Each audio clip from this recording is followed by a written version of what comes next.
Students তোমাদের সকলকেই biology লিঙ্কারে welcome. চলো আজকে আমরা আলোচনা করব তোমাদের ক্লাস 12-এর biology chapter principles of inheritance and variations অর্থাৎ বংশগতি এবং প্রকরণ। এর আজকে আমরা পার্ট 2 আলোচনা করব। তার কারণ পার্ট 1-এ আমরা অলরেডি জেনেটিক্স, হেরিডিটি, ইনহেরিটেন্স এবং ভ্যারিয়েশন সম্পর্কে ক্লিয়ার ধারণা আমরা নিয়ে আলোচনা করেছিলাম, তাই কি না?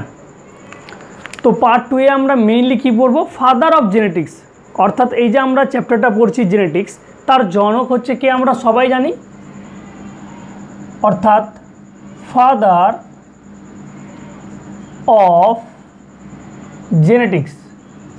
বলো তোমরা ফাদার অফ জেনেটিক্স কাকে বলা হয়? বা বংশগতিবিদ্যার জনক হচ্ছেন গ্রেগর জোহান মেন্ডেল। দেখো বায়োলজিতে যতগুলো সায়েন্টিস্ট রয়েছে তার মধ্যে আমার সবথেকে ফেভারিট সায়েন্টিস্ট হচ্ছেন গ্রেগর জোহান মেন্ডেল।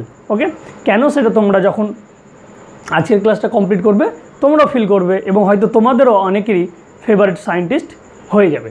দেখো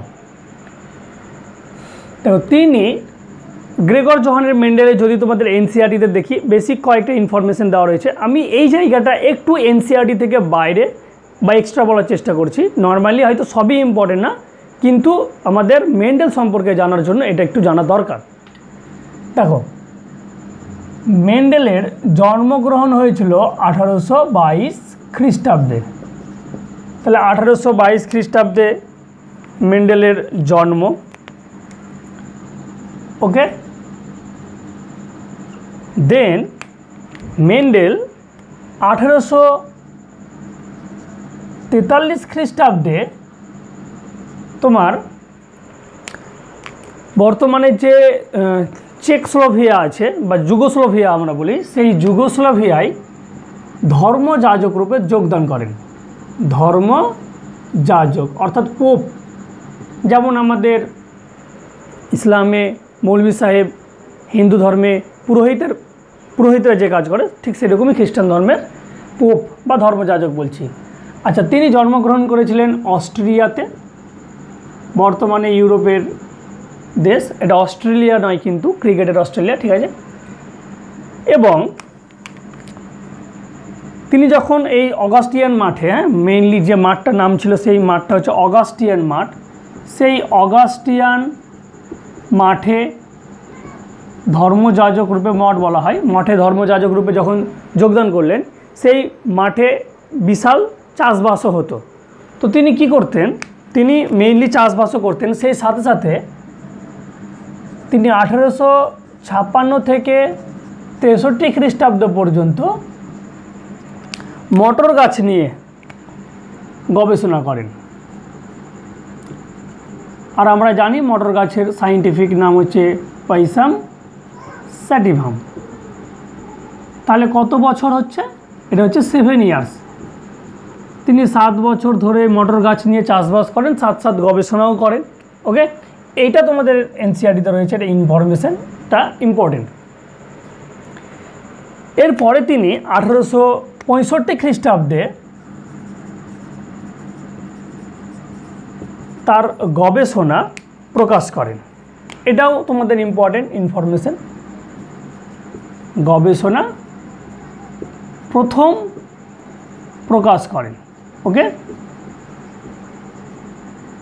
এটাই প্রথম, এটাই শেষ মনে করো। গবেষণাটা তিনি মেইনলি যে the Bruno society for natural science, the Bruno society for the study of natural science একটা পাবলিকেশনে প্রকাশ করেন। এটা মনে রাখার দরকার নেই তোমাদের, ওই জন্য আমি লিখলাম না। তারপরে তিনার এটা মেইনলি প্রথমে জার্মানি ভাষায় প্রকাশ করেছিল, পরবর্তীকালে 1866 খ্রিস্টাব্দে তিনার সেম কাজ ইংরেজি ভাষায় প্রকাশ করেছিলেন এইরকম শিরোনামে, the experiments on plant hybrid. এই ইংরেজি শিরোনামে তিনি ইংরেজিতে প্রথম তিনার গবেষণা প্রকাশ করেন। ওকে, কিন্তু দুঃখের বিষয় হচ্ছে এটাই যে সমসাময়িক যে বিজ্ঞানী মহল ছিল, সেই বিজ্ঞানী মহল মেন্ডেলের এই গবেষণার কাজকে প্রাধান্য দেয়নি এবং কোনো স্বীকৃতিও দেয়নি। তাদের মনে হয়েছিল মেন্ডেল একটা ভুংভাং জিনিস তৈরি করেছে, এর কোনো বেস নেই, ঠিক আছে। আর এর ফলেই মেন্ডেল আর রিসেন্টলি তার গবেষণা নিয়ে ইন্টারেস্ট থাকেনি। পরবর্তীকালে তিনি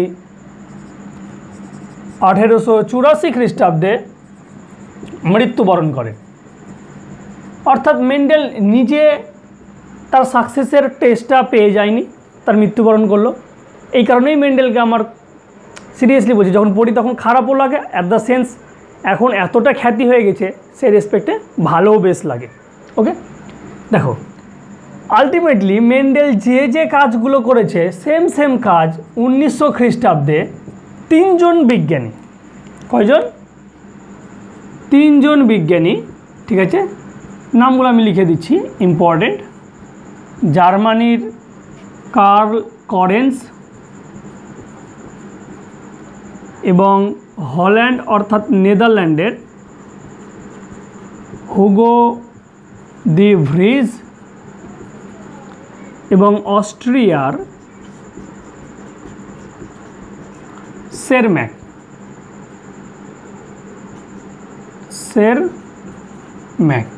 ওকে, এই 3 জন বিজ্ঞানী মেন্ডেল মটর গাছ নিয়ে যে গবেষণাগুলো প্রকাশ করেছিল ঠিক সেম রেজাল্ট হুবহুব একই পায়।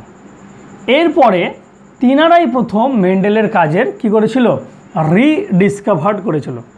এটাকে আমরা বলছি মেন্ডেলের কাজের রিডিসকভার্ড। ওকে, এবং তিনারাই এই কাজের স্বীকৃতিটা মেন্ডেলকে দিয়েছিল, তার কারণ মেন্ডেল অলরেডি এই এক্সপেরিমেন্টটা আগেই তোমার প্রকাশ করে দিয়েছিল। তারপর থেকে আমরা যদি দেখি যে জেনেটিক্স নিয়ে বায়োলজিতে রিসার্চ বা গবেষণা শুরু হলো। বায়োলজির সমস্ত পোর্শনই সায়েন্সের মধ্যে দেখবে ইজি, একদম ইজি, সেটা অস্বীকার করার নাই। কিন্তু যে জায়গাটা ভীষণ কঠিন এবং যে জায়গার অধিকাংশই অংশই এখনও আবিষ্কৃত হয়নি সেটা কিন্তু হচ্ছে জেনেটিক্স। জেনেটিক্সের মধ্যে আমরা তো পড়েছি ক্লাস 12-এ তো এর পরে চ্যাপ্টারে পড়বো, তাই না? বা তোমরা অলরেডি পড়েছো যে রেপ্লিকেশন, ট্রান্সক্রিপশন, ট্রান্সলেশন, এখনও পর্যন্ত এখানে হিউজ পরিমাণ রিসার্চ দরকার আছে। হয়তো পুরো রিসার্চের না 10% এখনও হয়নি এই জেনেটিক্স পোর্শনে, এখনও 90% বাকি রয়েছে। রিসেন্টলি 2024-এ জাস্ট 2 দিন আগে আমি যে ভিডিওটা শ্যুট করছি, আজকে কত তারিখ? সম্ভবত 8 কি 9 তারিখ, মনে পড়ছে না, যাই হোক। তো রিসেন্টলি নোবেল প্রাইজ পেলো, ঠিক আছে, স্মল আরএনএ বা কী বলছে মাইক্রো আরএনএ আবিষ্কারের জন্য। মাইক্রো আরএনএটা তোমাদের ইনফরমেশনটা দিলাম, কারণ আমরা ট্রান্সক্রিপশন পড়িনি। মাইক্রো আরএনএ আবিষ্কার, ট্রান্সক্রিপশনে কী হয়? প্রোটিন সংশ্লেষ হয়, আর সেটা তো জিন দ্বারা নিয়ন্ত্রিত হয়, কোন জিন কোন প্রোটিন তৈরি করবে। তো এই প্রোটিন সংশ্লেষের জন্য জিনের বহিঃপ্রকাশের ক্ষেত্রে মাইক্রো আরএনএর রোল কি, সেটা নিয়ে গবেষণা করে 2 জন সায়েন্টিস্ট নোবেল প্রাইজ পেল। মানে বুঝতে পারছো এখনও কী পরিমাণ জেনেটিক্সে রিসার্চ হচ্ছে এবং আরও প্রয়োজন রয়েছে। আর বায়োলজির এই জায়গাটা ভীষণ ভীষণ ভীষণ কঠিন, ঠিক আছে। যাই হোক,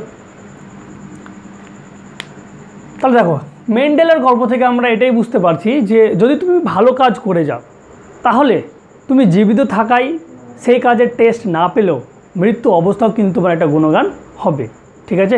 তোমার ক্রেডিট কেউ নিতে পারবে না। তো দেখো এই হচ্ছে মেন্ডেলের ইনফরমেশন। এখানে 2টো তোমাদের পয়েন্ট মনে রাখতে হবে, এই 2টো পয়েন্ট। নেক্সট আমরা দেখব যে মেন্ডেল মটর গাছ নিয়ে যে গবেষণা করেছিল, তো মেইনলি মেন্ডেল মটর গাছের কয় জোড়া বৈশিষ্ট্য নিয়েছিল? 7 জোড়া। সেই 7 জোড়া বৈশিষ্ট্যগুলো নিয়ে আলোচনা করছি। ওকে, এটা মিটিয়ে দিলাম। দেখো নর্মালি যদি আমরা দেখি মটর গাছ নিয়ে মেন্ডেল কেন গবেষণা করলো, তার কারণ মটর গাছে দেখবে 1 বছরে প্রায় 2-3 এদের জনন চক্র সম্পূর্ণ হয়ে যায়। 3-4 মাসের মধ্যে এরা একটা গাছ তোমার ম্যাচিওর হয়ে যায়, পরিণত হয়ে যায়। এর ফলে মটর গাছগুলো কী হচ্ছে, খুব তাড়াতাড়ি বড় হয়ে যাচ্ছে। দ্বিতীয় নাম্বার, এদের যে বৈশিষ্ট্যগুলো মেন্ডেল নিয়েছিল সেগুলো বাইরে থেকে অবজার্ভেবল, সেগুলোই আমরা আলোচনা করছি। অর্থাৎ মেন্ডেল মটর গাছের 7 জোড়া বিপরীত বৈশিষ্ট্য নিয়ে গবেষণা করেছিলেন। ঠিক আছে, নিয়ে গবেষণা করেন। দেখো এই 7 জোড়া বিপরীত বৈশিষ্ট্য কীভাবে মনে রাখবো, ভীষণ ইজি। দেখো এই বৈশিষ্ট্য মনে রাখার আগেও তোমাদের এটা আমি বলছি, 1 নম্বর তিনি কী নিয়েছিলেন, কাণ্ড। ওকে, আচ্ছা প্রথমে আমরা লিখে দিচ্ছি এখানে বৈশিষ্ট্য। ঠিক আছে, দেন আমরা লিখছি যে বৈশিষ্ট্যগুলোর মধ্যে 2 রকম বৈশিষ্ট্য ছিল, একটা হচ্ছে প্রকট বৈশিষ্ট্য বা ডমিন্যান্ট, এগুলো কি আমরা পরে ডিটেলসে আলোচনা করছি, ডমিন্যান্ট। আর একটা হচ্ছে প্রচ্ছন্ন বৈশিষ্ট্য বা রিসেসিভ। ওকে, দেখো ফার্স্ট তিনি যেটা নিয়েছিলেন সেটা হচ্ছে কাণ্ড, আর কাণ্ড নিয়ে তিনি একটাই বৈশিষ্ট্য নিয়েছিলেন, সেটা হচ্ছে কাণ্ডের দৈর্ঘ্য। ওকে, দেখো কাণ্ডের দৈর্ঘ্য তিনি প্রকট, পরবর্তীকালে প্রকট আর প্রচ্ছন্ন কোনটা নাম দিয়েছিলেন আমরা জাস্ট এখানে এমনি বলে রাখছি। তিনি কাণ্ডের দৈর্ঘ্য একটা কী নিয়েছিলেন, একটা ছিলেন লম্বা বৈশিষ্ট্য নিয়েছিলেন, যেটাকে তিনি জিনোটাইপ দিয়ে প্রকাশ করেছিলেন ক্যাপিটাল টি, এবং একটা নিয়েছিলেন প্রচ্ছন্ন, যেটাকে তিনি জিনোটাইপ দিয়ে প্রকাশ করেছিলেন স্মল টি। ঠিক আছে, এগুলো কিন্তু তিনি প্রথমেই ক্যাপিটাল টি স্মল টি দেয়নি, এগুলো আমরা পরে আলোচনা করছি। আমি জাস্ট প্রথম বলে এটা তোমাদের বলে দিলাম, যখন এক সংখ্যক জনন পড়বো তোমাদের কাছে ভীষণ ইজি এক সংখ্যক জনন মনে হয়, তাই কি না, কারণ তোমরা অলরেডি ক্লাস 10-এ পড়েছো। কিন্তু আমি বলছি যখন আমরা এক সংখ্যক জনন পড়বো তখন কোথাও না কোথাও তোমাদের মনে হবে যে এটা একটু নতুনভাবে পড়লাম, কারণ মেন্ডেল এক্স্যাক্টলি যেভাবে রিসার্চটা করেছিল, যেভাবে গবেষণাটা করেছিল, আমরা ঠিক সেইভাবেই আলোচনাটা করব। ওকে, দেখো 2 নম্বর তিনি বৈশিষ্ট্য নিয়েছিলেন, কাণ্ডে কী হয়, কাণ্ডে ফুল হয়, ফুল থেকে ফুলের তিনি 2টো বৈশিষ্ট্য নিয়েছিলেন, তাহলে 1 নম্বরে 2 আর 3, তাই কি না। 2 নম্বর বৈশিষ্ট্য কি, একটা হচ্ছে ফুলের অবস্থান। ঠিক আছে, আর একটা তিনি নিয়েছিলেন ফুলের বর্ণ, অর্থাৎ flower position and flower colour. দেখো ফুলের অবস্থান প্রকটের ক্ষেত্রে তিনি কী নিয়েছিলেন, কাক্ষিক, এটাকে ইংরেজিতে বলা হয় অ্যাক্সিয়াল, এবং প্রচ্ছন্নের ক্ষেত্রে কী নিয়েছিলেন, সেটা হচ্ছে শীর্ষদেশ, যেটাকে বলা হচ্ছে টার্মিনাল। টার্মিনাল মানে একদম শেষ প্রান্তে তোমার ফুল হবে। মনে করো এটা যদি মটর গাছ হয়, ঠিক আছে, তাহলে কাক্ষিক মানে কক্ষ থেকে হচ্ছে, এটা মনে করো একটা ফুল, এটা একটা ফুল, তাহলে এটা হচ্ছে কাক্ষিক। আর এই ফুলটা যদি একদম শীর্ষে হয় তখন সেটাকে আমরা কি বলছি, শীর্ষস্থ বা টার্মিনাল। নেক্সট ফুলের বর্ণ, খুব ইজি। ফুলের বর্ণ তিনি কী নিয়েছিলেন, প্রকট হিসাবে তিনি পেয়েছিলেন বেগুনি, এবং এটা পেয়েছিলেন সাদা। ঠিক আছে, নেক্সট তিনি কাণ্ডে আমরা জানি ফুল হয়, ফুলে কী হবে, ফুল থেকে ফলের সৃষ্টি হয়, তাই কি না, তাহলে ফলের বৈশিষ্ট্য নিয়েছিলেন। ফলের বৈশিষ্ট্য এখানে তিনি 2টো নিয়েছিলেন, অর্থাৎ 4 আর 5 হলো 2টো বৈশিষ্ট্য এখানে। 1 নম্বর নিয়েছিলেন ফলের আকৃতি বা পড, ফলকে কি বলা হচ্ছে তোমাদের এনসিটি দেখবে পড শেপ দেওয়া রয়েছে। ঠিক আছে, আর এটা হচ্ছে ফলের বর্ণ, কারণ আমরা জানি যে মটর গাছের এইরকম ফলটা হয়, জাস্ট সিম্পলভাবে আমি করার চেষ্টা করছি। ঠিক আছে, তো এই বাইরের ফলের আবরণী সহ। দেখো ফলের আকৃতি তিনি কী নিয়েছিলেন, মসৃণ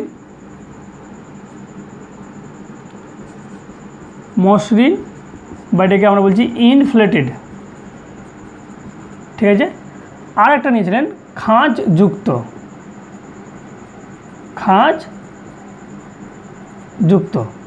ঠিক আছে, যেটার ইংরেজি নামটা কনস্ট্রিক্টেড, ওটা তো একটু ওয়েট, ইংলিশ টার্মটা একটু আমি দেখে নিই। হ্যাঁ ঠিকই আছে, ওইটাই কনস্ট্রিক্টেডই হবে,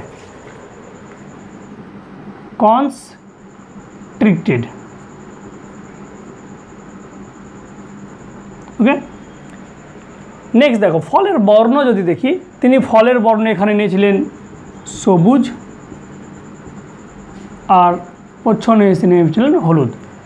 তাহলে আমরা বুঝতে পারলাম কাণ্ড নিয়ে একটা দৈর্ঘ্য, ফুল নিয়ে দুটো, ফুলের দৈর্ঘ্য ফল, বলো ফলের মধ্যে কি পাবো, ফলের মধ্যে আমরা এরকম বীজ পাবো, তাই কি না, এই বীজ পাবো।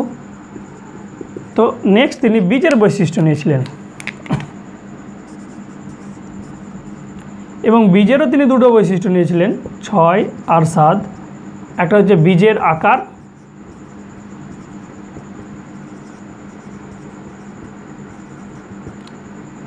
আর একটা হচ্ছে বীজের বর্ণ।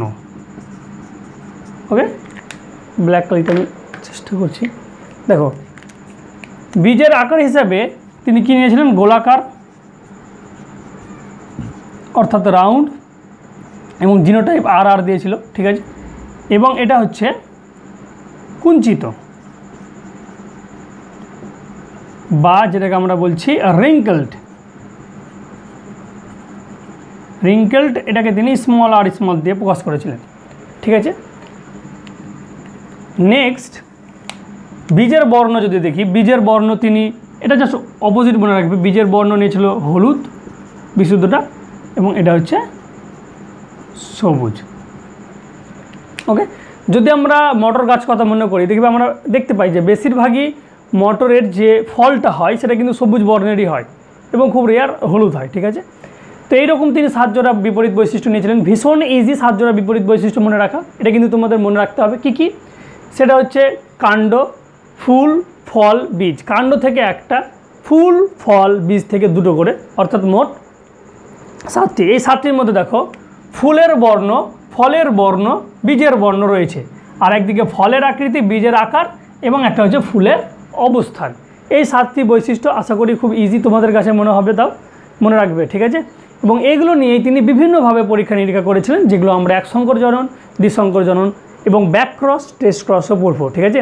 দেখো মেন্ডেলের ক্ষেত্রে এক সংকর জনন পড়ার পর তোমাকে কিন্তু ব্যাক ক্রস আর টেস্ট ক্রস পড়তে হবে, তাহলে তুমি গুরুত্বটা বুঝতে পারবে যে মেন্ডেল এক সংকর জনন করার পর কেন ব্যাক ক্রস আর টেস্ট ক্রস করেছিল, কি মিল রয়েছে তাদের মধ্যে, সেটা কিন্তু আমরা দেখব। এবং সেই ব্যাক ক্রস আর টেস্ট ক্রসের মাধ্যমেই তিনি এই জিনোটাইপগুলো দিতে পেরেছিল, এই যে ক্যাপিটাল আর বা ক্যাপিটাল টি, তার আগে কিন্তু দিতে পারেনি। কেন পারেনি সেটা নিয়ে আমরা আলোচনা করব। ওকে, তো আশা করি তোমরা এটা বুঝতে পারলে, ঠিক আছে। আমি মিটিয়ে দিচ্ছি, জাস্ট মেটানোর সময় টুক করে একবার রিভিশন দিয়ে দাও। আমরা জানি মটর গাছের কাণ্ড থাকবে, কাণ্ডের ক্ষেত্রে কয়টা বৈশিষ্ট্য, একটাই। কাণ্ডে কী হবে, ফুল, দুটো বৈশিষ্ট্য, ফুল থেকে ফল দুটো, ফলের মধ্যে বীজ দুটো, তাই কি না। নেক্সট আমরা যেটা পড়বো সেটা হচ্ছে মেন্ডেল কি কি ক্রসের মাধ্যমে তার গবেষণাগুলো প্রকাশ করেছিল। ওকে,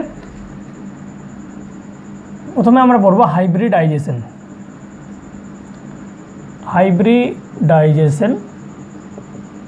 বা যেটাকে আমরা বলবো সংকরায়ন। দেখো অলরেডি আমরা সংকরায়ন, তোমরা লাস্ট চ্যাপ্টার, অলরেডি বলতে আমি রিসেন্টলি ছেলেদেরকে পড়ালাম আমাদের স্কুলে, ওই কারণেই তোমাদের বললাম। সেটা হচ্ছে খাদ্য উৎপাদনে উন্নতি সাধন।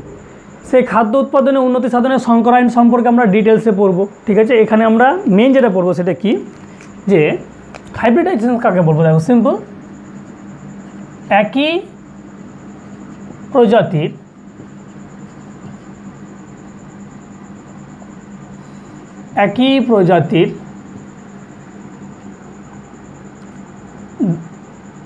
আচ্ছা একটু অন্যভাবে লিখছি ডেফিনেশনটা, ঠিক আছে। দেখো মেইনলি আমরা বলবো জিনগত প্রভেদ সম্পন্ন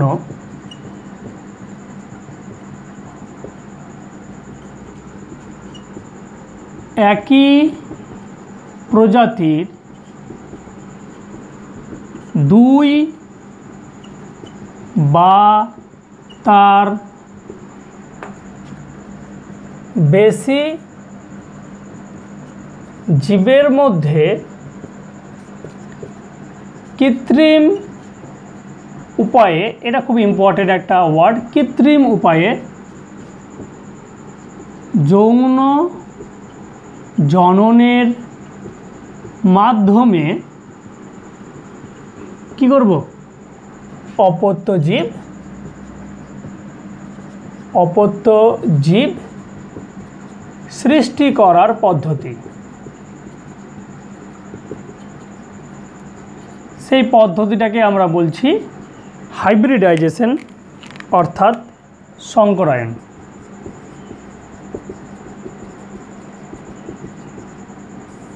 ওকে, তাহলে হাইব্রিডাইজেশনের ক্ষেত্রে কী হবে, জিনগত প্রভেদ সম্পন্ন অর্থাৎ জিনগতভাবে পার্থক্যযুক্ত এইরকম আমরা একই প্রজাতির বা আমরা ভিন্ন প্রজাতিরও নিতে পারি, কিন্তু মেন্ডেল একই প্রজাতির জীব নিয়েছিলেন, মটর গাছ নিয়ে শুধু করেছিলেন।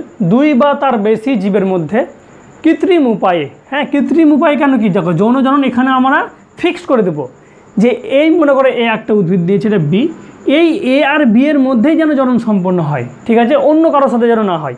এই কারণে আমরা বলছি কৃত্রিম উপায়ে যৌন জননের মাধ্যমে অপত্যজীব সৃষ্টি করা। এবার প্রচুর তো গাছ আছে, সব গাছের মধ্যে ন্যাচারালি আমরা কিন্তু যৌন জনন করাবো না, ঠিক আছে, সিলেক্টিভভাবে করাবো, সেটাকে বলছে হাইব্রিডাইজেশন।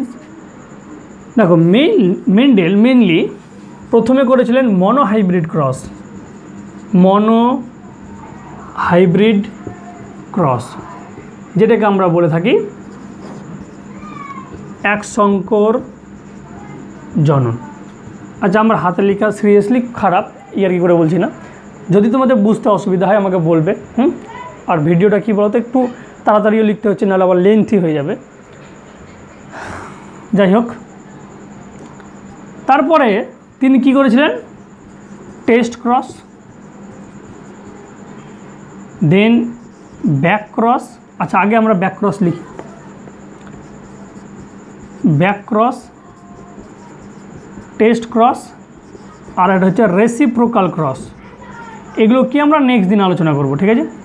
তাহলে এক সংকর জনন, back cross, test cross, reciprocal cross, এবং মেন্ডেলের আরেকটা আমরা জিনিস পড়বো, সেটা হচ্ছে ডাইহাইব্রিড ক্রস।